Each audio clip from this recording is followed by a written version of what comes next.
Sanggol pa lang si Mario Jose ay iniwan na siya ng kanyang mga magulang. Iniwan lamang siya ng kanyang ina sa harap ng pintuan ng mag-asawang senior citizen.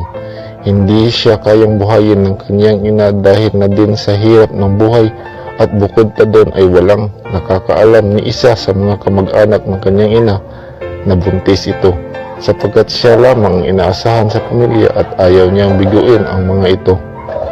Ang nakabuntis naman sa kanya ay di na nagparamdam pa, kaya ilang araw pagkatapos manganak ay iniwan niya ang sanggol sa harap ng pintuan ng mag-asawang senior citizen.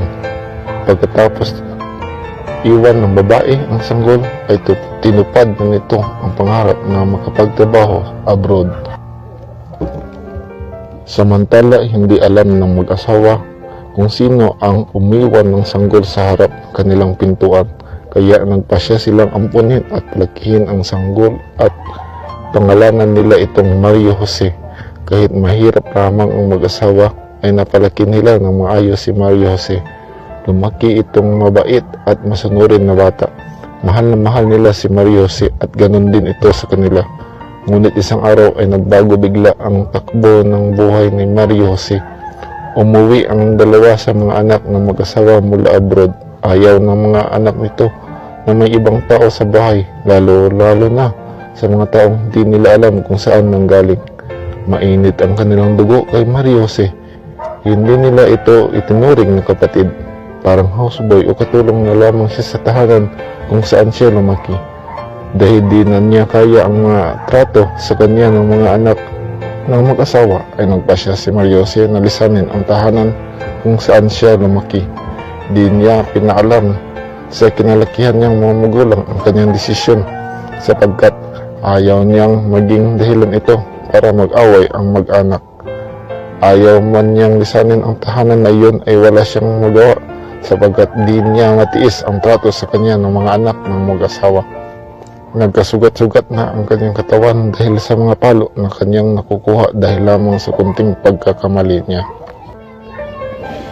Alam na alam ni Mario Jose na ampun lamang siya, sapagkat sinabi na sa kanya ng mag-asawa mula nang paulit-ulit silang tanungin ni Mario Jose kung totoo ba sila ang mga magulang nito, dahil na rin sa mga chismis na naririnig ng kapitbahay ni Mario Jose.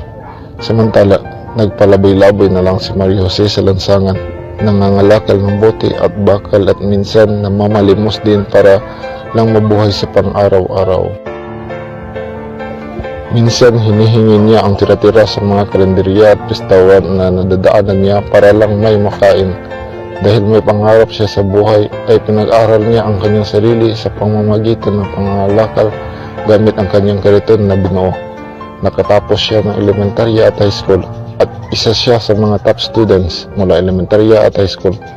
Dahil na rin hindi na niya matustusan ang sarili sa kolehiyo, ay nagpasya siyang hindi na muna magkolehiyo. Ipinagpatuloy pa rin niya ang pangangalakal para lang mabuhay sa pang-araw-araw, hanggang sa makilala niya ang babaeng magpapabago sa buhay niya, si Mrs. Esmeralda del Mundo, isang kilalang businessman at malapit sa mga palaboy sa lansangan dahil na rin sa binuo nitong charity institute, ang Del Monto Home Life. Malapit ang loob ni Mrs. Esmeralda del Mundo sa mga palaboy dahil minsan sa kanyang buhay ay naging palaboy din siya sa lansangan bago siya kinupkop ang pamilyang nagpalaki sa kanya. Pinag-aral si Esmeralda sa mamahaling kolehiyo hanggang sa makilala niya si Hernan, ang lalaking magpapatibok sa kanyang puso.